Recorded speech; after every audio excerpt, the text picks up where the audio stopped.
ಒಂದು ಸಣ್ಣ ಕುಟುಂಬ, ತಂದೆ ತಾಯಿ ಮತ್ತು ಅವ್ರಿಗೊಂದು 3 ವರ್ಷದ ಹೆಣ್ಮಗು. ಇವರು ತಮ್ಮ ಹಳೆ ಮನೆಯಿಂದ ಒಂದು ಹೊಸ ಅಪಾರ್ಟ್ಮೆಂಟಿಗೆ ಬರ್ತಾರೆ.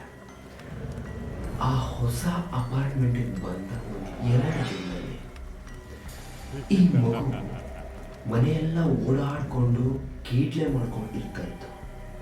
ಆದರೆ 1-2 ದಿನಗಳ ನಂತರ ಅವಳ ಪಾಡುಗಳು ಒಬ್ಬಳೇ ಕೂತ್ಕೊಳ್ಳೋದು, ಸುಮ್ಮನೆ ಮಂಕಾಗಿರೋ ಥರ ಇರ್ತಾ ಇತ್ತು. ಆದರೆ ಆ ಅಪಾರ್ಟ್ಮೆಂಟಲ್ಲಿರೋ ಒಂದೇ ಒಂದು ಕೋಣೆಗೆ ಈ ಮಗು ಹೋಗೋಕ್ಕೆ ತುಂಬ ಹೆದರ್ತಾ ಇತ್ತು.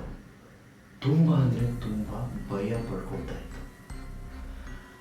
ಇದನ್ನು ನೋಡಿದಾಗ ಅವಳ ಅಮ್ಮ ಕೇಳ್ತಾಳೆ, ಯಾಕೆ ನೀನು ಆ ರೂಮ್ಗೆ ಹೋಗ್ತಾ ಇಲ್ಲ, ಏನಾಯಿತು ಅಂತ.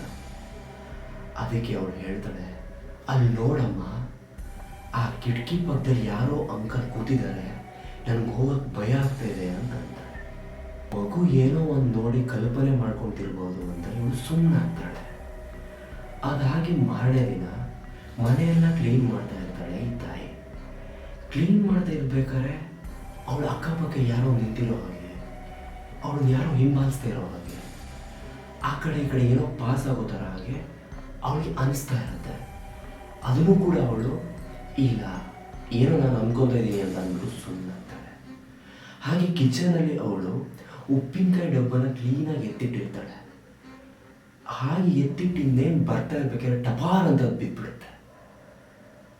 ಆ ಕ್ಷಣಕ್ಕೆ ಅವಳಿಗೆ ತುಂಬ ಏನಪ್ಪ ಇದು ಹೀಗಾಗೋಯ್ತಲ್ಲ ಅಂತ. ಬಟ್ ಇಲ್ಲ, ನಾನೇ ಸರಿಯಾಗಿ ಇಟ್ಟಿಲ್ಲ ಅಂತ ಅಂದ್ಬಿಟ್ಟು ಅಲ್ಲೂ ಸುಮ್ಮನಾಗ್ತಾಳೆ. ಅದಾಗುತ್ತೆ. ಅದಾಗಿ ಆ ದಿನ ರಾತ್ರಿ ಈ ಗೂಬೆಗಳೆಲ್ಲ ಮನೆ ಒಳಗಡೆ ಬರೋಕ್ಕೆ ಶುರು ಆಗುತ್ತೆ.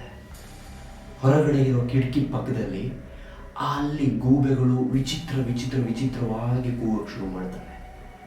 ಇದನ್ನೆಲ್ಲ ನೋಡ್ತಾ ಅವಳಿಗೆ ಭಯ ಆಗೋಕ್ಕೆ ಶುರು ಆಗುತ್ತೆ. ಬಟ್ ಅವಳು ಯಾರಿಗೂ ಹೇಳ್ಕೊಳ್ತಾನೆ ಇರಲ್ಲ. ಅದಾಗುತ್ತೆ. ಆ ದಿನ ನೈಟ್ ಕಳೆಯುತ್ತೆ. ಮರುದಿನ ರಾತ್ರಿ ಎಲ್ಲರೂ ಮಲಗಿರ್ತಾರೆ. ಆಗ ಇವಳಿಗೆ ನಿದ್ದೆ ಕಣ್ಣಲ್ಲಿ ಎಚ್ಚರ ಆಗುತ್ತೆ. ಯಾರಿಗೆ? ಮಗುವಿನ ತಾಯಿಗೆ. ನಿದ್ರೆ ಕಣ್ಣಲ್ಲಿ ಹಿಂಗೆ ನೋಡಿದಾಗ ತನ್ನ ಕಾಲ ಹತ್ರ ಯಾರೋ ಕೂತಿರೋ ಥರ ಅನಿಸುತ್ತೆ. ಓಹ್, ಇದು ನನ್ನ ಹಸ್ಬೆಂಡೇ ಅಂತ ಅಂದ್ಕೊಂಡು ಸುಮ್ಮನಾಗ್ತಾಳೆ. ಸುಮ್ಮನಾಗಿ ಇನ್ನೇನು ಕಣ್ಣು ಮಿಟಿಸ್ಕೋ ಅಷ್ಟರಲ್ಲಿ ಅವಳ ಹಸ್ಬೆಂಡ್ ಅಲ್ಲಿಗೆ ಬಂದ್ಬಿಡ್ತಾರೆ. ಅಲ್ಲಿಗೆ ಅವಳಿಗೆ ಭಯ ಸ್ಟಾರ್ಟ್ ಆಗುತ್ತೆ. ಏನೋ ಇಲ್ಲಿ ಬಿಡು ಅಂತ ಮಲಗೋಣ ಅಂತ ಮಲಗೋ ಅಷ್ಟರಲ್ಲಿ ಪಕ್ಕದಲ್ಲೇ ಮಲಗಿರೋ ಮಗು ಒಮ್ಮೆಲೆ ಎದ್ದು, ಅಮ್ಮ ಅಂಕಲ್ನ ಎದ್ದೋಗ ಕೇಳು,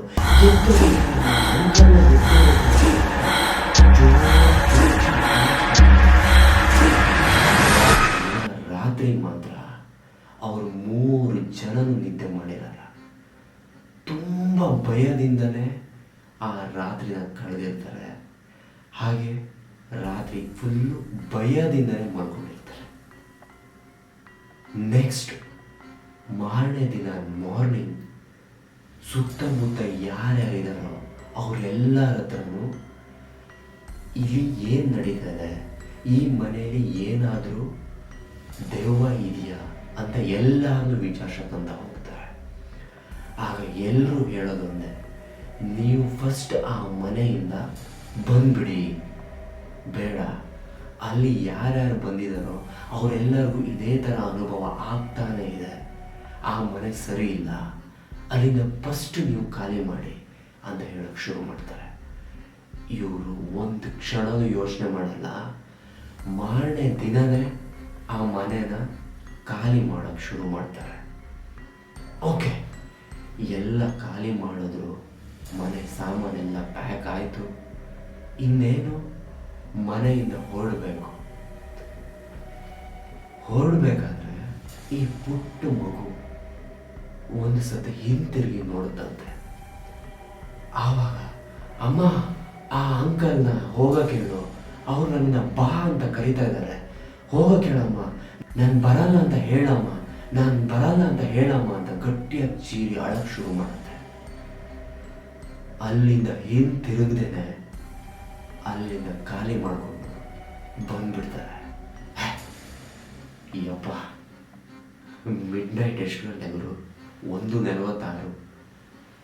ನನಗೆ ಒಂಥರ ಭಯ ಆಗ್ತಾಯಿದೆ ಹೇಳ್ತಾ ನನಗೆ. ಸೊ ಅಲ್ಲಿಗೆ ಇವ್ರು ಏನು ಮಾಡ್ತಾರೆ, ಮನೇನ ಖಾಲಿ ಮಾಡಿಬಿಟ್ಟು ಹೋಗ್ತಾರೆ. ಅದಾಗಿ ಬೇರೆ ಮನೆಗೆ ಬರ್ತಾರೆ. ಬೇರೆ ಮನೆಗೆ ಬಂದಮೇಲೆ ಅವಳ ಆರೋಗ್ಯದಲ್ಲೂ ಸ್ವಲ್ಪ ಅಸ್ತವ್ಯಸ್ತವಾಗಿರುತ್ತೆ. ಬೇರೆ ಮನೆಗೆ ಬಂದಮೇಲೆ ಸ್ವಲ್ಪ ಸುಧಾರಿಸ್ಕೊತಾಳೆ. ಅಲ್ಲಿಗೆ ಈ ಒಂದು ದೆವ್ವ ಪಿಶಾಚಿಗಳು ಅವಳನ್ನು ಕಾಡೋದು, ಅವರ ಮನೆಯವ್ರನ್ನ ಕಾಡೋದು ಬಿಟ್ಬಿಡುತ್ತೆ. ಸೊ ಈ ಒಂದು ಸ್ಟೋರಿ ನಿಮ್ಗೆ ಇಷ್ಟ ಆಯಿತು ಅಂತ ಅಂದ್ಕೊಂಡಿದ್ದೀನಿ. ಇನ್ನೂ ವಿಭಿನ್ನವಾದ ಹಾರರ್ ಸ್ಟೋರಿಯೊಂದಿಗೆ ಮತ್ತೆ ನಾನು ನಿಮ್ಗೆ ಸಿಗ್ತೇನೆ. ನಿಮ್ಮ ಯುವ ಪಡ್ಕೊಳ್ಳೆ. Thank you so much. Subscribe ಮಾಡೋದನ್ನ ಮರಿಬೇಡಿ. Love you all.